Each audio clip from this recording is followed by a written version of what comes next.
जो केवल भगवान से अर्थ चाहता है।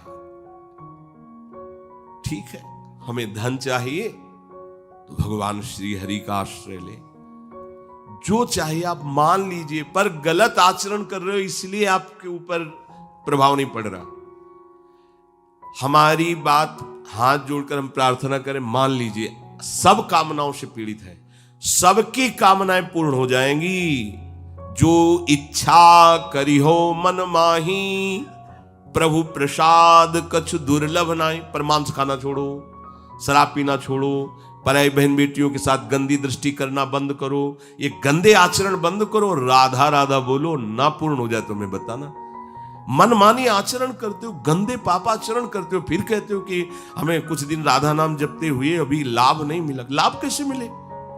आप नीचे से तो ऐसे असाधन कर रहे हो, पापाचरण कर रहे हो, प्रभु की आज्ञा का उल्लंघन करोगे तो कैसे प्रभु प्रसन्न हो जाएंगे तुम पे?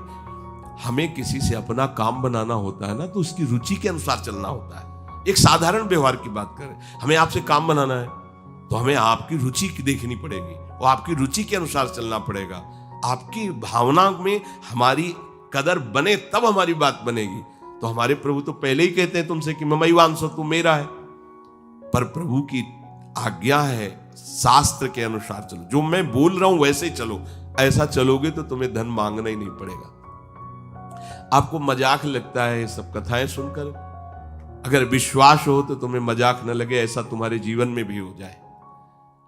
नरसिंह मेहता जी के पास उनकी बेटी के यहां भात भरने के लिए जब चर्चा चली तो अब ये लगा कि अगर यहां निमंत्रण नहीं भेजेंगे तो बहू को दुख होगा, और निमंत्रण भेजते हैं तो बेइज्जती की बात होगी, क्योंकि सब बाबा जी आएंगे फटे पुराने कपड़े, मंजीरा और करताल लिए, और हरि नाम कृष्ण नाम गोविंद नाम कीर्तन करने। अब यहाँ वीआईपी लोगों के बीच में और लोग पूछेंगे कौन है तो कहेंगे समधी, बेइज्जती महसूस होगी।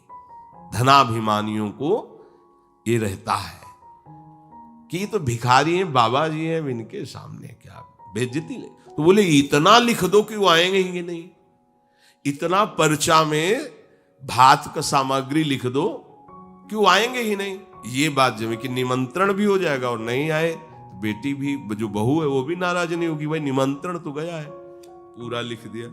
नरसिंह मेहता जी के पास पत्र गया, उन्होंने देखा, जाके ठाकुर जी के चरण, महाराज, क्योंकि भगवान के सिवा कोई आश्रय है नहीं।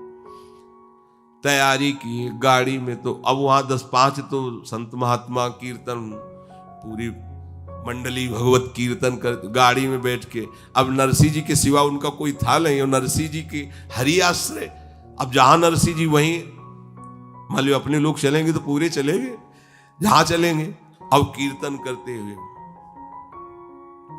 ऐसा भात भरा था ठाकुर जी ने कि भूतो न भविष्यति, स्वर्ण की वर्षा हुई थी, लिखा है स्वर्ण की वर्षा हुई थी। द्वारिकाधीश की गाड़ियां लगी हुई थी, बैलगाड़ियों सब लदे स्वर्ण आभूषण, गांव का गांव पूरा कंचन का हो गया था। ऐसा वैभव भगवान ने प्रकाशित किया। आपको क्या भगवान पर विश्वास नहीं? क्या आप प्रभु के नहीं हैं? क्या आपको प्रभु ऐसा प्यार नहीं करते? पर आप प्रभु के ऐसे आश्रित नहीं होते, इसीलिए आपको अनुभव में नहीं होता। अगर कोई आश्रय नहीं है और आपकी किसी पर नजर न जाए, केवल इन्हीं के चरणों में रहे कि अब तो जीवन आपके लिए, ऐसे संभाल लेंगे। ऐसे अर्थ चाहिए आपको तो केवल इनका भरोसा ले लो, केवल इन अपने छल कपट का, अपने व्यवहार का, अपने किसी बल का नहीं, केवल इनका भरोसा ले लो, चमत्कार हो जाएगा जीवन में।